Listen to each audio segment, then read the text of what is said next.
Hey, what's good with you guys? Thank you for tuning in to another episode of Burn the Books. It's the Birdman here. I got Calypso underneath the blanket, trying to let her get some rest because it's kind of late at night. I kind of messed around and went to a wrestling show and whatnot. So she's actually on the injury report for getting rest. And I wanted to start off by saying that we went 2-2 yesterday, which I mean that's a kind of a hit or miss day. You know, we didn't lose any units. We lost the juice on those days. I feel like that's an acceptable day. So, and also we finally get to the two of our last football games for the season. We'll have one more after that in a couple of weeks, with AKA the Super Bowl. I will not be telling everybody who to bet in the Flag Football Challenge or the Pro Bowl or any of that, because we don't. We like to bet serious things. So.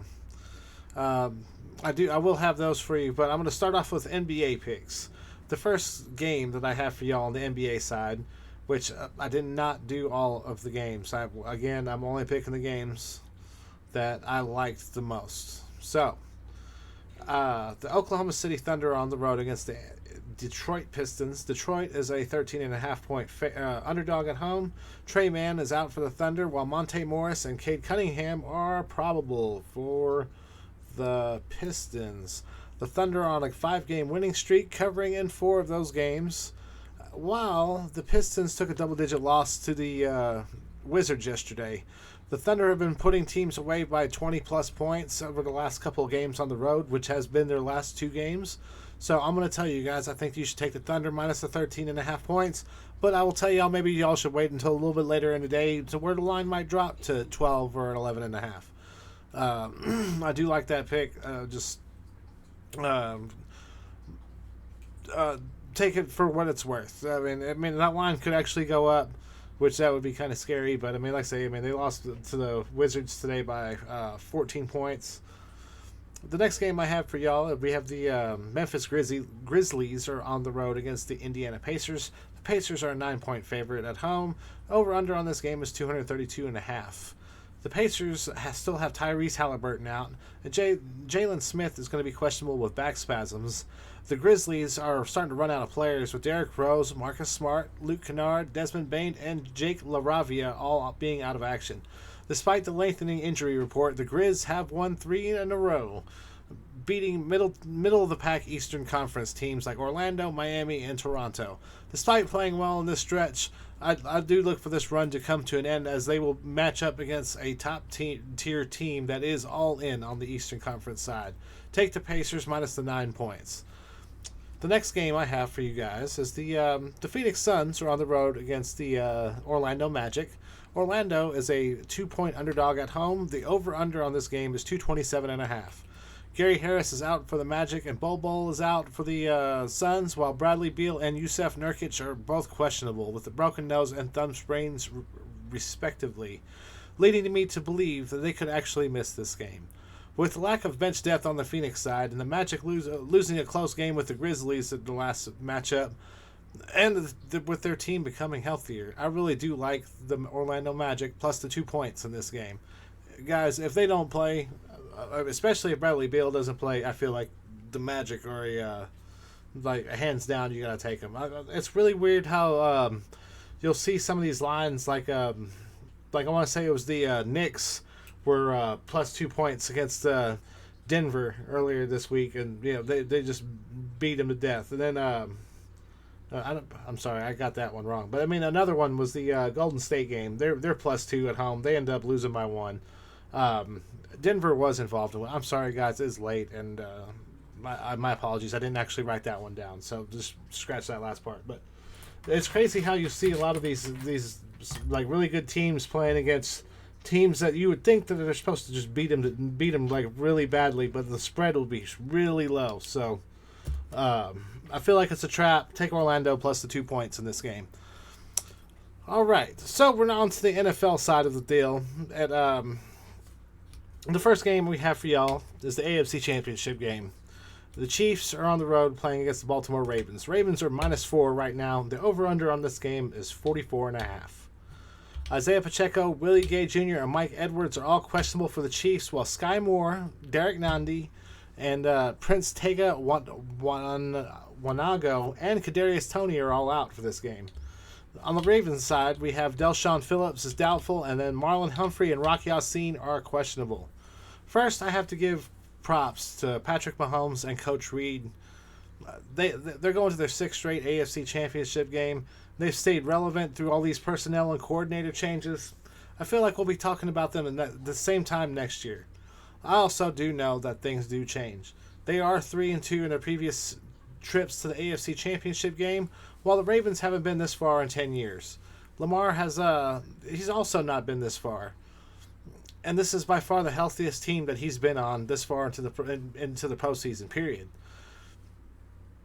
This game is going to be played in the rain, which I feel like favors a Ravens defense that's allowed the least amount of points in the NFL this season. That paired with the Ravens having a better receiving core, in my opinion, coming into this game, and also that Mark Andrews is coming back. They haven't lost to a team outside of the division since week 3. I mean, that's a huge stat. I mean, that's almost an entire season if you add the postseason into that. I really like that. I really like Lamar Jackson in this matchup, and I'm going to tell y'all to take the Ravens to cover the 4 points. As a flyer bet, I mean, I like the unders in this game too. Like, I feel like scores that I've seen in my head, like I feel like 31-13 Ravens is. I think that's a possibility in this game. I mean, I know Kansas City's good, but I mean, I feel like even now, I feel like especially in my local market, like I live in the Panhandle of Texas, so I mean, it's kind of like right in the middle of Denver, Kansas City, and the reason why, I mean, Patrick Mahomes went to Texas Tech, so a lot of people down in like the Lubbock, Plainview area, like a lot of those people, like, I mean, they're huge Patrick Mahomes fans. So I mean, especially in this area, I feel like I haven't felt any Baltimore love going on at all. Like nobody's giving Lamar and company credit for what they've done this season. So I mean, that's my take on it. I like the unders in this game too, with it being rainy. The next game I have for you guys, we have the NFC Championship game. The Lions are on the road playing against the San Francisco 49ers. Line right now is 7.5. Over-under is 51.5. Jonah Jackson and Khalif Raymond are going to be out for the Lions. Kalia Davis and Oren Burks are going to be questionable for the 49ers. Deebo Samuel is going to play as the 49ers have removed his injury designation in the middle of the week. He should help opening up the running game and the short passing game.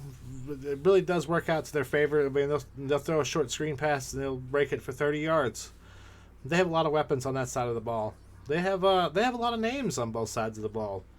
I mean, San Francisco's made a lot of trades, and they've only improved their front seven as the season has gone on.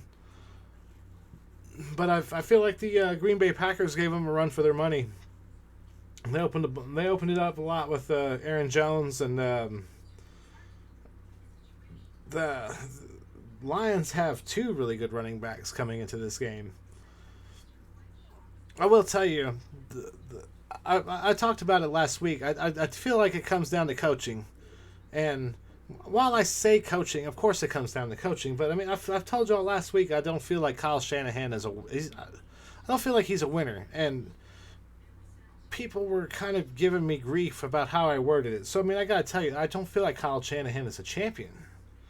I mean, he's obviously a winner. He gets his team here. I wouldn't say every year, but I mean, he's been in the spotlight. You know, I mean, he's been to the NFC Championship game. He's been to the Super Bowl as a coordinator. He's been to the Super Bowl as a head coach. But I'm not going to say that Dan Campbell is a champion, but I mean, he's very aggressive. I look for the defense to be pushing really hard in this game. I feel like they're going to bring pressure, like they did with to the Tampa Bay Buccaneers, which I also understand. It's a road game, so I mean they might be even more aggressive this time around, and they're really aggressive on offense too. I mean, Dan Campbell, I mean, he goes for it so much you wouldn't think that he likes his kicker or his punter. I feel like they're gonna try to really mix it up, and I feel like San Francisco might actually be chasing them in this game. I expect them to bring it hard at Brock Purdy, and I expect them to have some tricks up their sleeve. I mean, I expect them to pull all the punches out in this game. Detroit has had 2 games decided by 1 point, and they actually have covered in 5 of their last 6 games. So I'm not going to tell you all that they're going to win this game outright, but I do feel like that 7.5 with that hook, I feel like they're just going to get you. They're going to get me. You could fade it if you want. I mean, if you think San Francisco's that much better, but I mean, I feel like this is a trap as well. If you really, I've been one of my, I mean, friends who actually does listen to the show and whatnot. He was telling me like maybe it's time to start throwing in like like Bird's long shot bets or something. I mean, if you want to throw in a long shot bet, I mean, you could parlay the Lions money line and the overs in this game, and I mean, if you can find another one in there, but even with just those 2, I mean, it should pay pretty decently with it. I figure the money line's probably about plus 280 right now. As long as you're not getting negative juice, like more negative juice than you normally would be on the other side of it. But I mean, if the underdog wins, I mean, a lot of times the overs get there. A lot of people like to bet the favorites and the overs, and a lot of the times the way to go on these situations is the favorites and the unders.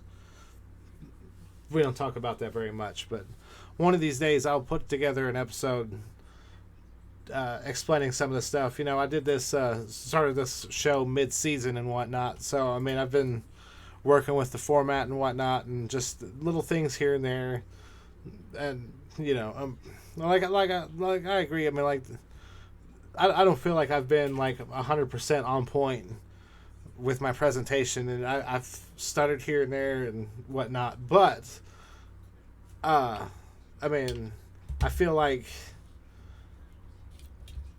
I'm trying to bring my A game, and I'm trying to give you all my best picks as I can. And like I say, next season I'm gonna have something. I'm gonna have this set out to a fine science about how I wanted to have this set up. But for now, we're riding the struggle bus to finish out the NFL season, and we've been staying pretty consistent on the NBA side of it. So I thank y'all for tuning in to episode number 49 of Burn the Books, and episode 50 is around the corner. I'll have that ready for y'all tomorrow, and we'll talk about how the NFL side of the things went, and I'll have some more NBA games for you.